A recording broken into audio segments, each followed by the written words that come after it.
Once, when I was 6 years old, I saw a magnificent picture in a book called True Stories from Nature about the primeval forest. It was a picture of a boa constrictor in the act of swallowing an animal. Here is a copy of the drawing. In the book it said, boa constrictors swallow their prey whole, without chewing it. And after that they are not able to move, and they sleep through the 6 months that they need for digestion. I pondered deeply, then over the adventures of the jungle, and after some work with a colored pencil, I succeeded in making my first drawing. My drawing number 1, it looked something like this. I showed my masterpiece to the grown-ups and asked them whether the drawing frightened them.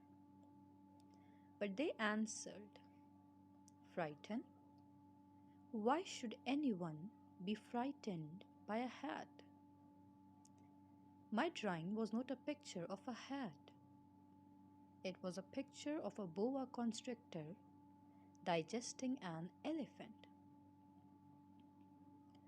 But since the grown-ups were not able to understand it, I made another drawing.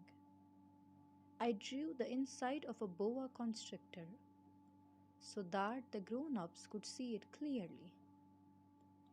They always need to have things explained. My drawing number 2 looked like this. The grown-ups' response this time was to advise me to lay aside my drawings of boa constrictors, whether from the inside or the outside, and devote myself instead to geography, history, arithmetic, and grammar. That is why at the age of 6, I gave up what might have been a magnificent career as a painter. I had been disheartened by the failure of my drawing number 1 and the drawing number 2. Grown-ups never understand anything by themselves, and it is tiresome for children to be always and forever explaining things to them.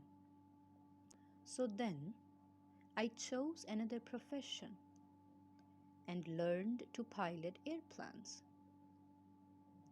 I have flown a little over all parts of the world, and it is true that geography has been very useful to me. At a glance, I can distinguish China from Arizona. If one gets lost in the night, such knowledge is valuable. In the course of this life, I have had a great many encounters with a great many people who have been concerned with matters of consequence. I have lived a great deal among grown-ups.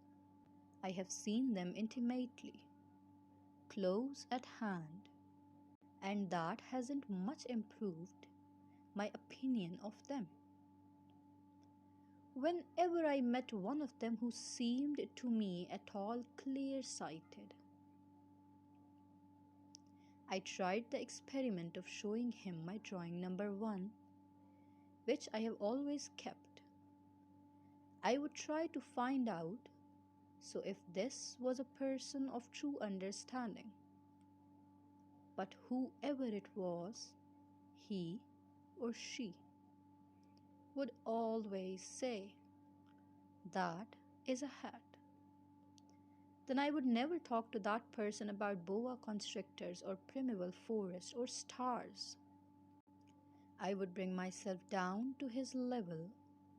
I would talk to him about bridge and golf and politics and neckties. And the grown-up would be greatly pleased to have met such a sensible man.